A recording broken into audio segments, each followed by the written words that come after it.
be in the centre of the whole thing. Oh, it's warm in here. Oof. Yeah, what a me. The usual. Must have won a game.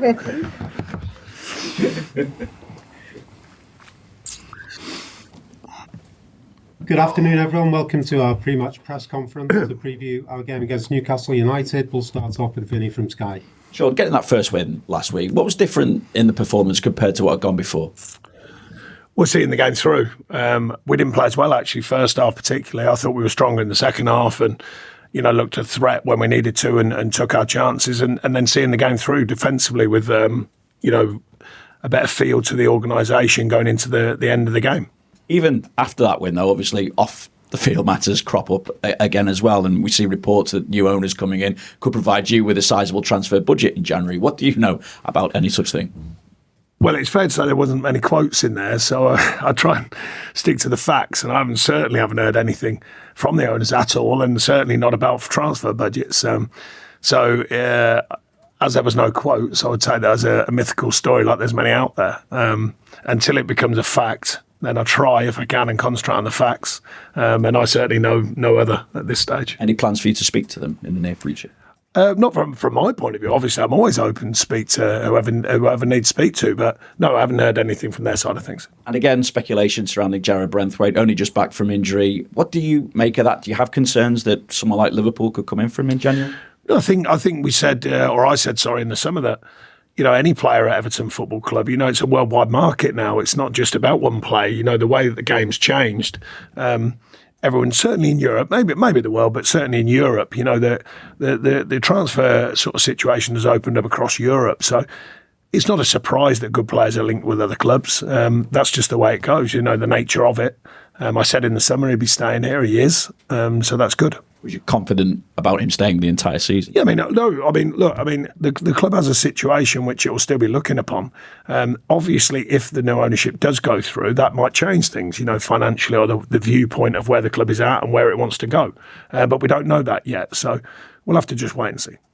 On the injury front, Coleman, Patterson, are they ready to return? And Chermiti and Broja, are they on course? No, they're a bit longer, them two. Coleman's a bit longer as well.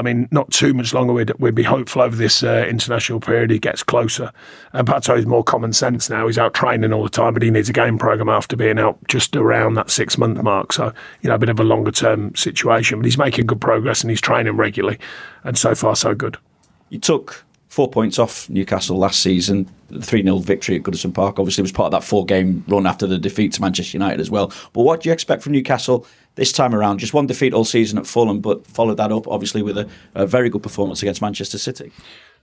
Yeah, they're a good outfit. We know that. They've invested well and they're well coached by Eddie. I think they do a good job there. Someone I definitely respect in the game. And, they've got some good individuals and they're supplying another good season so far. We did do well in both games, I thought, for different reasons. Away, ended up a sort of a basketball match at times, but we came out with a point there. And at home, I thought we delivered a very good performance. And, they can operate in different ways. They can play, but they often get the ball forward quickly. So you've got to be alive to that because they have pace and on the counter. And, they're a good outfit. They've been put together well. But as you said, our record against them was good last season.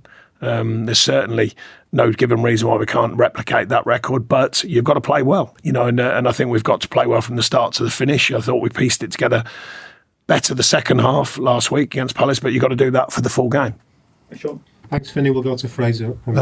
Sean, you talked about last week saying that it wasn't maybe the best performance, but the grit that the team showed, so the determination was largely a part of what managed to get you over the line. How much more are you going to show of that now? Well, it was more seeing the game through, I think, that side of things, because after the first half, when we were below par, I thought, we were strong for the early part of the set. That's quite apparent with two very good goals, and we provided a good performance. It was more seeing the grit side, is seeing the game through at the end. It's a much determination to do the basics, really, the shape of the team, the hard yards, as I call it, the bit that not everyone notices, but certainly your teammates do, and certainly myself and the coaching staff do, the organisation and the will and desire to make sure that we looked after ourselves and make good decisions when they were needed. And I thought we did that. So, we're trying to piece together or re-piece together, because we showed it very strong as a group at the end of last season. that ability to operate in different ways. Sometimes you have to see a game through by shutting it down, which we haven't done as well this season until last week. Sometimes you can play open, sometimes you can affect teams with that, sometimes it's counter, sometimes it's drop back and absorb. How many different ways do you need in the Premier League? Well, usually you need lots of them. And I think we've shown very good signs in other games where we've attacked well, maybe not defended as well.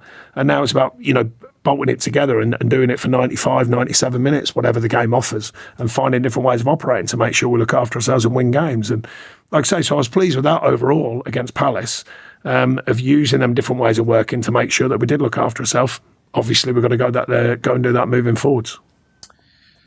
And in terms of the confidence in the group, having got that first win, has everybody had a bit more of a stronger feel this week, a bit of a spring in their step? Yeah, I mean, it's a strange thing. It's not, confidence is that funny thing that, it comes and goes, it ebbs and flows, but mainly you have to have an underbelly of confidence to be a professional footballer. But of course, it heightens it when you get a reward. The players, there's been no lack of work from the players this season, but it heightens the work when you do get a performance that can win and you do see it through and you can win, and it reminds some of the players of how different ways to operate can win. So I think confidence, professional confidence as I call it, in what we do, the day-to-day work and what they do as a group when the whistle blows, and that's one thing. The individual confidence is obviously something that each player will adapt to, playing well. There are players who have played very well in the previous games we hadn't won, so they'll actually be confident about their own performance, but bringing that team confidence. And I think winning brings that whole team and whole collective mentality where everyone feels a bit better about life.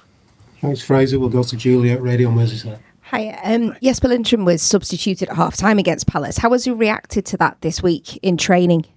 Yeah, fine. I mean, players, it can happen. He had a below par first start, but he's adapting. I've said all these players that we've brought in, none of them have played in the Premier League regularly, so they're adapting to the challenges of it.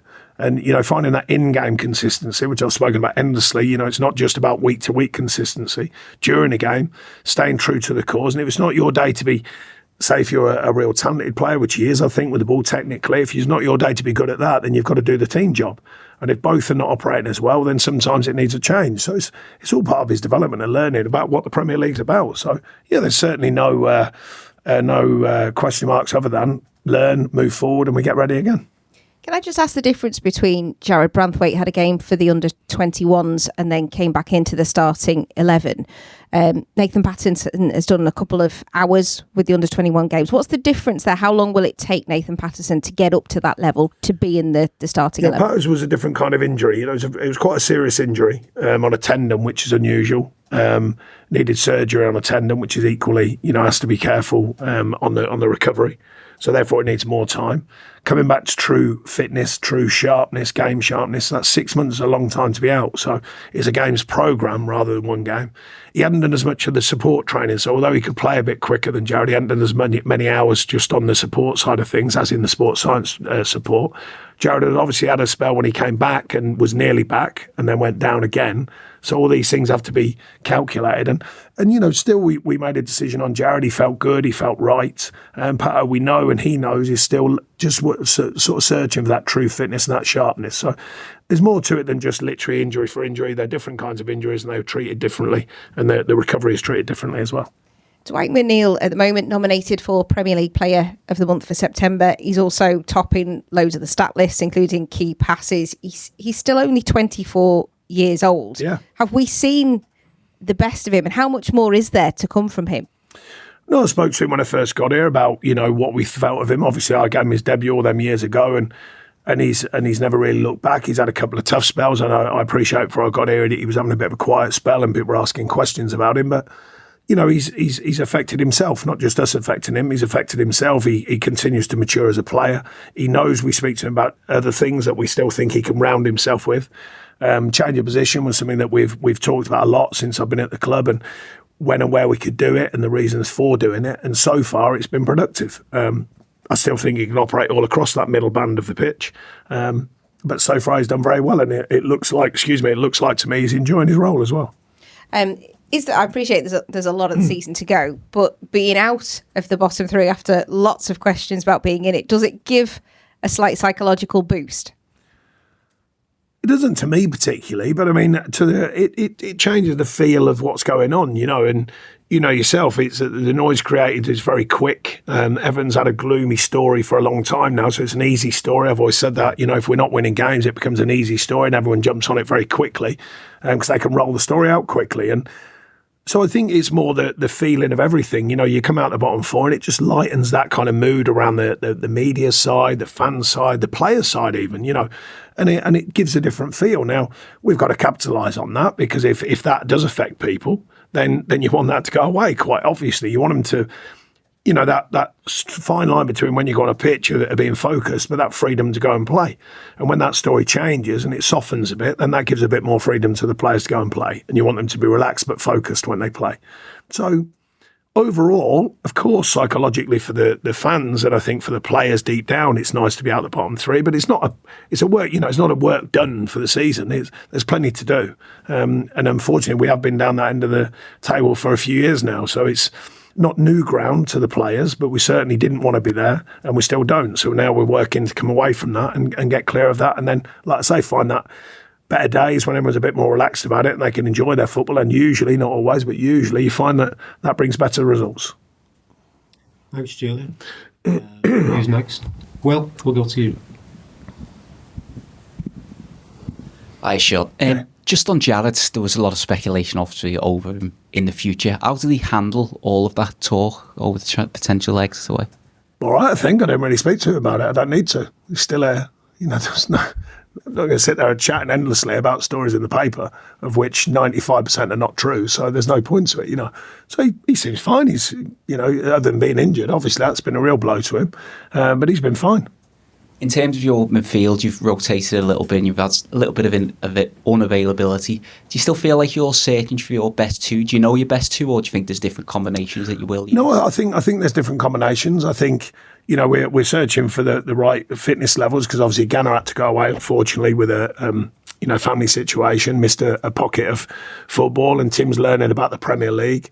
Duke obviously is always pretty clear that everyone knows that he can cover the hard yards of a football pitch. That's without a doubt. Jimmy coming back to true fitness.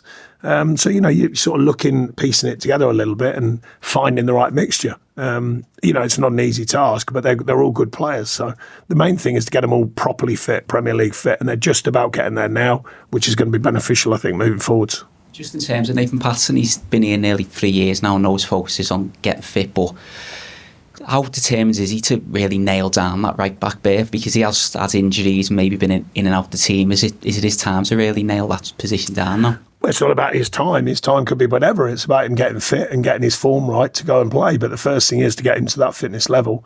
Having such a long spell off, there's certainly, it's that push and pull scenario, making sure that we push hard enough and he pushes hard enough to get to that true fitness and Premier League fitness, but obviously just being a little bit careful with the nature of his injury, as much as the medical team looking after that side of things. But I think you do it in layers, when he's there and then we go, right, okay, and then we start looking at him pushing forwards, as you're suggesting, pushing to almost make it his zone where he's going to play and he's going to build and he's going to grow into the Premier League with Everton. That's certainly what he came here for. But he's got some good players there as well, some very experienced players we know, and some good players. So it's not just let's click your fingers and it all works. There's a bit of work to be done, that's for sure. But first things first, to get him totally fit and clear-minded, because he's had a tough run at it with this injury, and it's not easy, that. And Dele Alli was linked with a move to Syria earlier this week. Is there any more on his future? Or? No, I know. Thanks, Will. We'll go to Carl at the Press Association. Hi, Sean. Just one more on Jarrad. I think that there's been an underlying feeling all season that once he's back in the team, things will be okay. But just wondering, is that too much sort of expectation, responsibility to put on his shoulders? Well, whether it is or it isn't, people make that story. That's just the way it goes. And I think he's rounded enough to know that.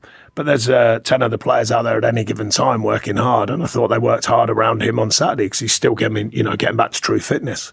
I don't think, I know him well enough to know that he's well aware of his teammates and what the importance of the group are.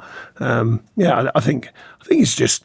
there's a lot going on for him outside of what we do, and it's nothing to do with him, obviously. Stories everywhere about him, but he seems pretty level and pretty much just enjoying playing or getting back to playing, that's for sure. Thanks, Carl. Any further questions in the open section? Can I just ask Jack? Yeah. Can I just ask, I'll say it anyway, I'll say it loud. So, Jack Dowling, your first team physical performance coach, has just completed. He is physically performing, that's for sure. Just a touch, 26 minutes every hour for 26 hours, £100,000. And he's in today as well. Yeah, can he go home early? And also, how proud are you? No, amazing.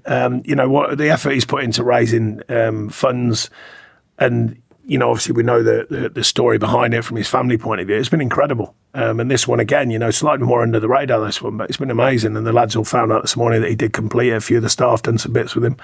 I think Seamus was on his bike at midnight last night, going a bit with him and just trying to help him through it. But yeah, I mean, he's an incredible character for doing what he's done, you know, in the memory of his brother. So incredible. But fantastic achievement again, that's for sure. Thanks.